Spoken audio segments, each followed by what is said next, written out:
Not gonna lie, I thought she was gonna say she's missing us, Jacob, but it's, no, it's all right. I also miss Thomas HD and Queasy, and this is exactly why. 3 E-libs on the board, and we just got into the game. They aren't even done cooking yet. It's Thomas now, 6 splashes, 4 bananas in hand. Queasy already knocked down another. 3 E-libs now for Queasy. It's just a solo trying to escape, seeing if he can get away, but it's not gonna be possible. Another one on the board. Wow. What a treat tuning into the match. And honestly, if we have Malbuka and Mustache being the undisputed champions of last major, this would have to be our #1 contenders, Thomas and Queasy. And they're showing us exactly why yet again.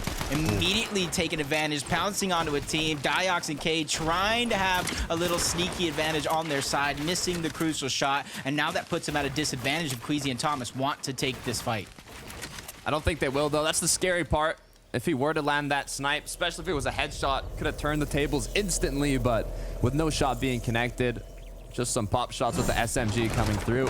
Both players now, both duos, going to disengage. We can see a bit of what happened exactly before we entered the match here. It was just Queasy taking out both players. I mean, this is an incredible start in this match for the duo. As Marius now playing it a bit safer here, farming up alongside his drop spot. Has already a mythic in hand, full materials, good amount of loot. Like, this loadout, they're perfectly set up for this stage of the match. No, it is. And one thing about Marius, him and his duo have been just surpassing expectations, I feel like, almost every single time, setting records in solo cash cups, being somebody that I feel like everybody has their eyes on each and every single time. And they had 21 elimination game in round 3, the most single game elims and points, 107 in EU during round 3. So the thing about this team is, okay, they might mess up one game, they might mess up another game, but they will always have that pop-off game in their match history that you have to watch out for. As a reminder, this isn't your usual set lobby finals. There are 250 duos competing today, so 5 lobbies being played out at a time, which is why we're getting straight into the action back to back to back during these matches.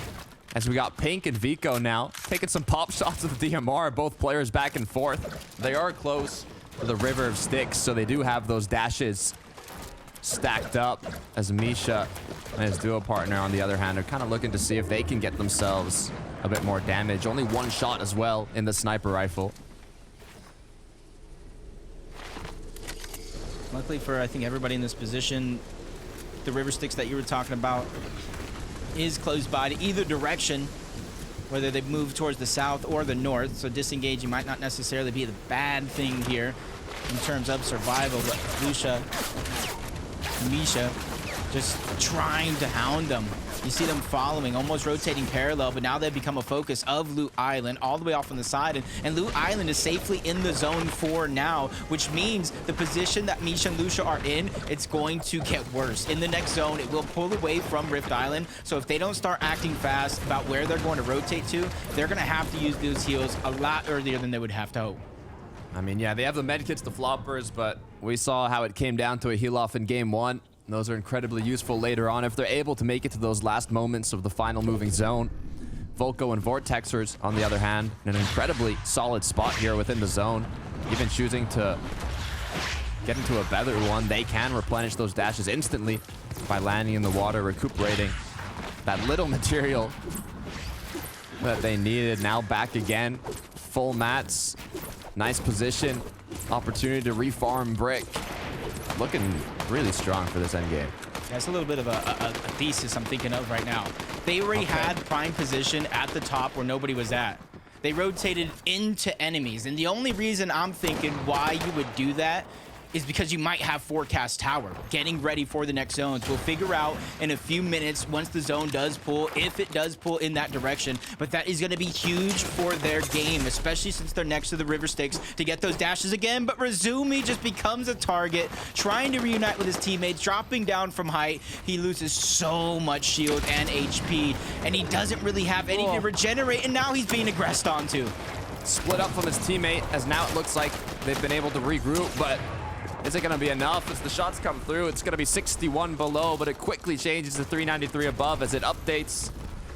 Grape Cat and his duo partner wanting to do a bit of damage, but Irazumi is going to be able to get out of this situation.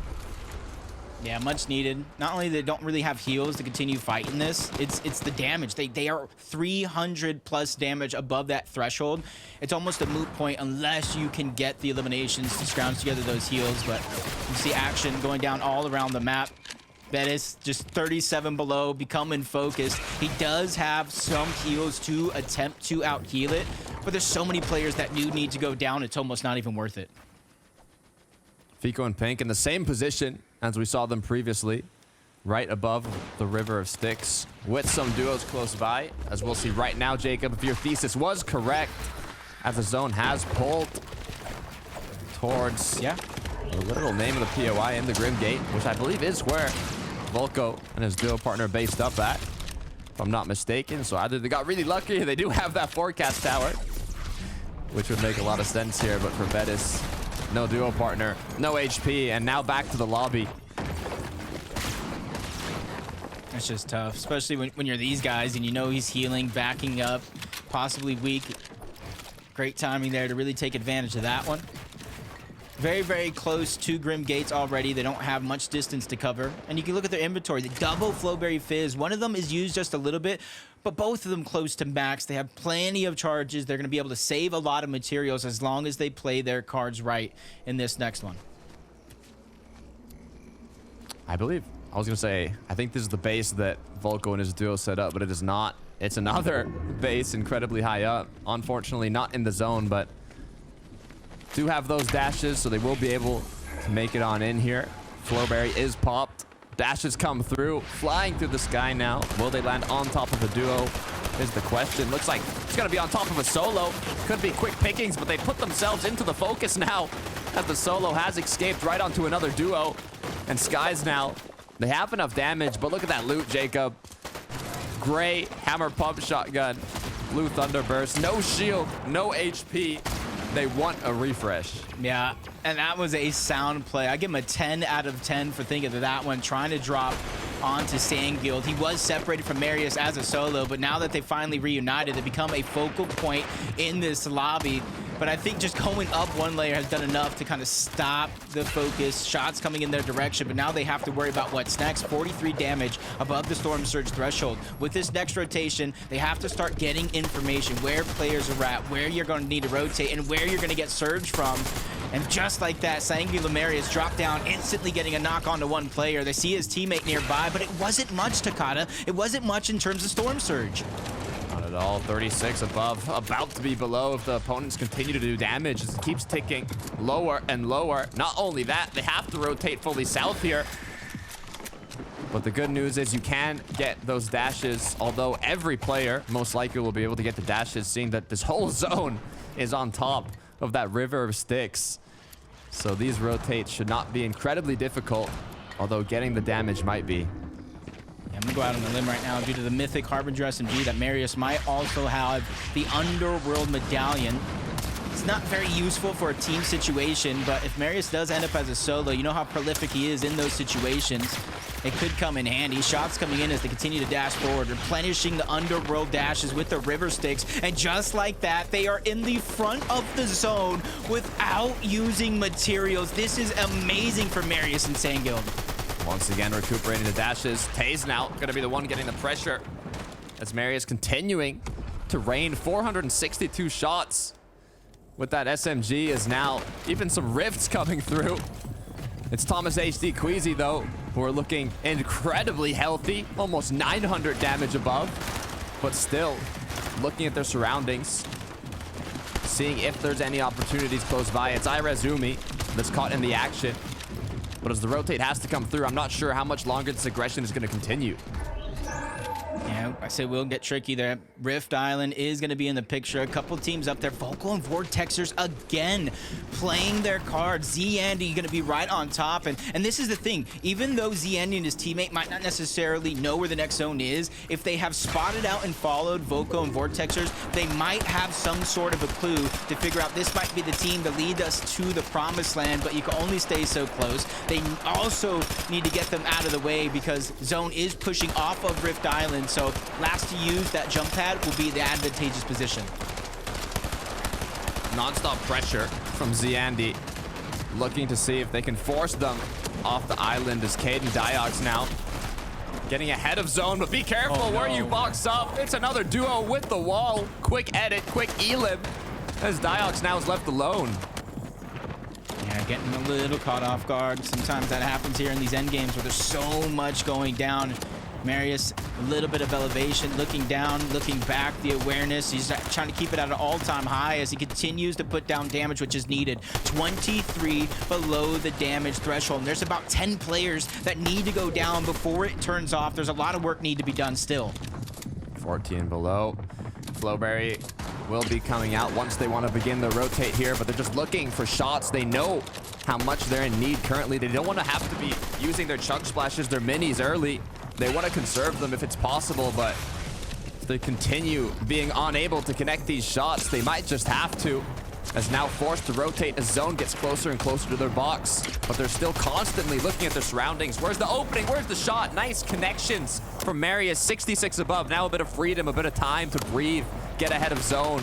But right as they make it, they need to start getting shots again. Yeah, perfect plays to stagger themselves just enough, and immediately as they do, they get to the front side. But Zandy's duo still at the top of Loot Island, and it has bounced back. They're the only team up there, and they will not be contested just yet as Queasy, Thomas, they're trying to move forward, stay ahead of the zone, but give themselves opportunities to look back when they present themselves. Push back in the zone. They have already built their tunnel and a path that they can use that very little people can contest. Zone finally pulling away from the Rift Island. Going to be forcing the players down as Vico and Pink pick up a quick one on the edge of zone, now up to 4. As they've got a nice safe rotate, actually. You'd think they're second high, but with Rift Island height is all the way in the stars right now as Queasy has been knocked down. It's Thomas HD now. Legendary Banana, that's going to help him in terms of the heals. He did pick up the Mount Olympus medallion as well. It's going to get him some speed, a little bit of boost on the jumps, negate a little bit of that fall damage. But the bananas, he's using them as much as he can. Top 11 situation here. He's just trying to skate past everybody else. Top 10, more points in terms of placement, but he's running out of resources in terms of heals. He's going to have to start moving forward. But I think with the zone pushing back, that gives him a couple extra inches in terms of where he needs to be. A bit of time. Marius, Sangild, still both players up, still healthy after they were able to get that damage. Now with another knock. 4 splashes in hand, still have Flowberry, still have ammunition, even materials. They've got it all. Duo partner as well. They can't take any huge risks here. They just want to survive as long as possible, as Zandy has actually chosen to just tarp out directly from the Rift Island, and now it's even pulled back as Thomas still alone takes some shots on Volko, gets the knock, turns it into a 1 versus 1 against Vortexers. But can he close it out? Finish comes through. Another player, though, in the action, taking out Thomas HD. Not giving him a chance to use the bananas, the rest of the resources he has left. But Marius passing on over the heals. Even though he is going to play Disruptor, Sangild might try to heal off whatever he has left. Remember the Underworld medallion that'll get siphoned as Zandy dashes his way back towards his zone. Legendary banana pop. He just needs time to get the HP back on up. But Marius is now on the hunt for eliminations and a big shot. But the siphon goes through. The siphon back to back from Marius. He's staying alive on the low ground. The legendary banana. Marius is making an impact. He is not done yet. Banana dropped for his duo partner. He said, I'm going to disrupt. You heal off. Takes a shot onto Pink. It's enough to crack him, but not enough for the elim, as Sangild now has that extra banana that has been dropped from his duo partner alongside the splashes. But is it enough as the heal off is coming through? Romanian has been almost uncontested at the top of Rift Island throughout these last couple of zones. As Sangild trying to go for the finish. He thinks it's over, but it's not. Pink goes down, but Romanian is still alive, and he's dashing forward. He's dashing to safety. He makes it happen. Almost uncontested the last couple of zones. He takes that opportunity and runs with it. From the Rift Island, staying in the clouds throughout the whole end game, basically just letting the players battle down below. Zandy in the last moments dropping down to try and cause disruption, but his duo partner up top healing off, playing it slow, and taking the clean victory royale. And look at that angle right there. He's off of Rift Island. He's watching everything happen. Dashes towards the action just in case, but Sangild wasn't able to hold on. He goes down. Huge win for Zandy and his duo, and that's definitely going to move him up the leaderboards. But what do those leaderboards look like? Well, let's throw it on over to Frankie and our analyst to find out.